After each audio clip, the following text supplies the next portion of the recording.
गोलम केव एक ऐसी जगह जो अपनी रहस्यमयी गहराइयों और प्राकृतिक सुंदरता के लिए जानी जाती है। लेकिन 17 अगस्त सन 2005 का दिन इस गुफा के इतिहास में एक काले दिन के रूप में हमेशा हमेशा के लिए दर्ज हो गया और लोगों ने उस दिन के बाद इस केव का नाम गोलम केव से हटाकर द केव ऑफ डेथ रख दिया। ये कहानी है उन 5 दोस्तों की जो रात के 2 बजे इस केव के अंदर इसको एक्सप्लोर करने के लिए जाते हैं। उनको लगा था कि वो अपनी लाइफ की सबसे खूबसूरत यादें क्रिएट करेंगे, पर उनको क्या पता था कि उनकी ये यात्रा उनके जीवन की लास्ट राइड होगी। वो गए तो थे केव के अंदर 5 लोग, पर बदकिस्मती से वापस सिर्फ एक ही आ पाया। आखिर क्या हुआ था उन 4 लोगों के साथ जो आज तक वो इस केव के अंदर ही दफन है? ऐसा क्या हुआ था उस दिन और वो लोग इस हालत में कैसे फंस गए? आइए जानते हैं आज की इस वीडियो में। 17 अगस्त सन 2005 का ये दिन था। रात के तकरीबन 1 बज रहे थे और ये 5 दोस्त जेनिफर, स्कॉट, ब्लैक और एरियल डोनर अपनी डांस ग्रुप की प्रैक्टिस खत्म करके एक रेस्टोरेंट में बैठकर डिनर कर रहे थे। और तभी वो लोग डिसाइड करते हैं कि क्यों ना आज की इस रात को वो लोग और भी ज़्यादा इंटरेस्टिंग बनाएं और किसी केव को एक्सप्लोर करें। इसलिए वो लोग डिसाइड करते हैं कि वो आज रात को गोलम केव को एक्सप्लोर करेंगे। गोलम केव यूटा शहर के प्रोवो में वाई माउंटेन में लोकेटेड है। ये गुफा अपने तंग रास्तों और रहस्यमयी सुरंगों के लिए फेमस है और ये दिखने में जितनी सुंदर है इससे कई ज्यादा खतरनाक भी है। वैसे तो ये गुफा ज्यादा बड़ी नहीं है, ये सिर्फ 15 फीट लंबी है, लेकिन इस केव में असली खतरा 18 बाई 20 इंचेस की पानी से भरी एक सुरंग है जो गुफा के एक तरफ से दूसरी तरफ 15 फीट तक जाती है। वैसे तो इन 5 दोस्तों में से एक ने, जिसका नाम जेनिफर था, उसने इस केव को पहले भी एक बार एक्सप्लोर कर रखा था और उसी ने इस दिन भी अपने दोस्तों को इस केव में जाने के लिए फोर्स किया था। यहाँ मैं फोर्स वर्ड इसलिए यूज कर रहा हूँ क्योंकि जेनिफर के बाकी के 4 दोस्त केव को एक्सप्लोर करने के लिए बिल्कुल भी एग्री नहीं थे। उनका कहना था कि उनको केविंग का कोई भी एक्सपीरियंस नहीं है और अभी रात भी बहुत ज़्यादा है, इसलिए अभी ये आइडिया बिल्कुल भी ठीक नहीं है। पर जेनिफर ने उनको फोर्स किया और उन 4 को ये बोला कि वो एक बार पहले भी इस केव को एक्सप्लोर कर चुकी है, इसलिए इसमें डरने की कोई भी बात नहीं है।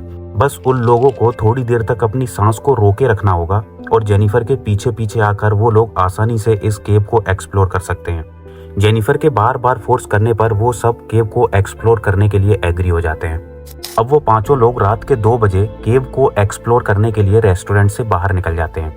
पर एक बात ऐसी थी जो जेनिफर के मन में बार बार आके उसको डरा रही थी। दरअसल जब जेनिफर ने पहली बार इस केव को एक्सप्लोर किया था तब वो इस केव में खो गई थी और 2 घंटे तक इस केव के ठंडे पानी में रहने की वजह से उसको हाइपोथर्मिया हो गया था और वो इस केव के अंदर ही बेहोश हो गई थी। पर उस दिन उसकी किस्मत अच्छी थी, इसलिए केव को एक्सप्लोर कर रहे और लोगों ने उसको देख लिया और उसको बाहर निकालकर उसकी जान बचा ली थी। पर जेनिफर ने आज अपने दोस्तों को पूरी बात ना बताकर सिर्फ इतना बताया कि उसने इस केव को एक बार पहले भी एक्सप्लोर किया है और इसमें डरने की कोई भी बात नहीं है। जेनिफर की बातों की वजह से वो सब लोग काफी रिलैक्स हो जाते हैं और अपने सफर को एंजॉय करने लगते हैं और थोड़ी देर बाद ही वो लोग गोलम केव पहुंच जाते हैं। गोलम केव का एंट्रेंस इतना डरावना और इतना छोटा है कि इसमें एक बार में सिर्फ एक ही इंसान एंटर कर सकता है, इसलिए वो लोग डिसाइड करते हैं कि केव में सबसे पहले जेनिफर जाएगी क्योंकि उसको इस केव का आइडिया था। और जेनिफर के पीछे पीछे एरियल, फिर ब्लैक और फिर स्कॉट एक एक करके केव के अंदर चले जाते हैं। लेकिन उनका 5वां फ्रेंड, जिसका नाम था जोसेफ फ्रगसन, वो ये डिसाइड करता है कि वो बाहर रहकर ही इन 4 का वेट करेगा। देखते ही देखते वो 4 लोग एक एक करके केव के अंदर चले जाते हैं। शुरू में तो सब कुछ एकदम नॉर्मल चल रहा था, वो लोग साथ में काफी एंजॉय कर रहे थे और जोसेफ का केव में ना आने का मजाक बना रहे थे कि वो कितना डरपोक है, अगर वो भी उनके साथ आता तो वो ये सब एक्सपीरियंस मिस नहीं करता। अभी ये सब बातें चल ही रही थी कि तभी वो लोग केव के एक ऐसे हिस्से में एंटर हो जाते हैं जहाँ का रास्ता पूरी तरह से पानी से भरा हुआ था और इतना पतला था कि वो लोग अब उसके अंदर चल भी नहीं पा रहे थे।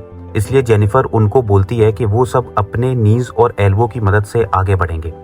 वो लोग जेनिफर पर इतना ट्रस्ट कर चुके थे कि उनको पूरा भरोसा था कि जेनिफर उनको सही सलामत इस केव से बाहर निकाल लेगी और यही भरोसा उन सब की आगे चल के मौत का कारण बनेगा। केव के अंदर 15 फीट के डेंजरस रास्ते को पार करने के लिए एक रस्सी को बांधा गया था क्योंकि ज्यादातर लोग इसी रास्ते में भटक कर अपनी जान गंवा देते थे और ऐसा ही कुछ इन 4 लोगों के साथ भी होता है। जैसे ही ये लोग 18 बाई 20 के रास्ते में एंटर करते हैं तो ये लोग भी उस रस्सी को इग्नोर कर देते हैं और ऐसे ही अपने आगे का रास्ता ढूंढने लगते हैं और यही इनकी लाइफ की सबसे बड़ी गलती थी।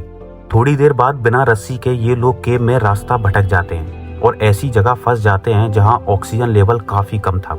इसलिए अब ये लोग घबरा जाते हैं। ऑक्सीजन की कमी की वजह से अब इनको सांस लेने में काफी प्रॉब्लम हो रही थी। पर जेनिफर थोड़ा आगे जाती है जहां उसको एक 6 फीट चौड़ा होल दिखाई देता है और वहां वो अपने दोस्तों को भी बुला लेती है। अभी सुबह के 5:30 बज चुके थे और केव के ऊपर खड़ा उनका 5वां दोस्त अभी परेशान होने लगा था, क्योंकि केव को एक्सप्लोर करने में सिर्फ 40 मिनट ही लगते हैं, लेकिन इन लोगों को 2 घंटे से भी ज्यादा समय हो चुका था। इसलिए वो केव के अंदर जाता है और अपने दोस्तों को आवाज लगाने लगता है, पर दूसरी साइड से कुछ भी रिस्पॉन्स नहीं आता। अब वो समझ गया था कि अंदर उसके दोस्त सेफ नहीं है, इसलिए वो जल्दी से केव के बाहर आता है और उनके पेरेंट्स और लोकल पुलिस को इन्फॉर्म कर देता है और उनका वेट करने लगता है। लेकिन उसको क्या पता था कि वो जितना सोच रहा है केव के अंदर उसके दोस्तों की उससे भी ज्यादा बुरी हालत हो चुकी है।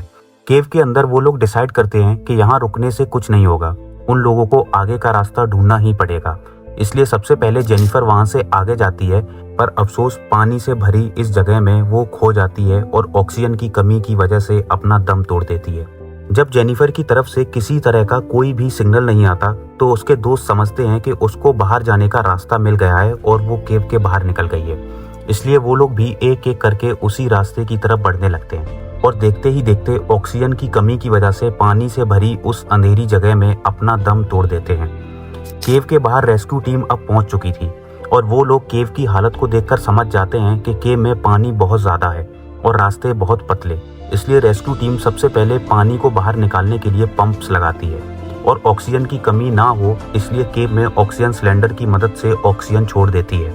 थोड़ी देर के बाद जब केव में पानी कम होता है और रेस्क्यू टीम केव के अंदर जाती है तो जो मंजर उनके सामने था उसने सबका दिल दहला दिया था। जेनिफर के साथ साथ उसके तीनों दोस्तों की डेड बॉडी पानी में तैर रही थी।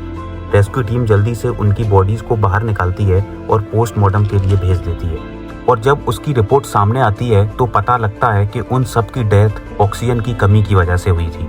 इस कहानी से हमें ये सीखने को मिलता है कि लाइफ में कई बार डरना भी बहुत ज़्यादा ज़रूरी होता है। हमें हर टाइम हर जगह अपनी हिम्मत दिखाने की ज़रूरत नहीं होती है, क्योंकि जोसेफ फर्गसन उनका 5वां फ्रेंड अगर उस दिन अपने डर को भूलकर उनके साथ चला जाता तो आज शायद वो भी इस दुनिया में नहीं होता।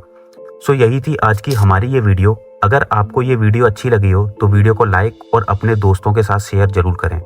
मिलते हैं आप सभी से अगली एक और नई इंटरेस्टिंग वीडियो के साथ। तब तक अपना और अपनी फैमिली का ख्याल रखें।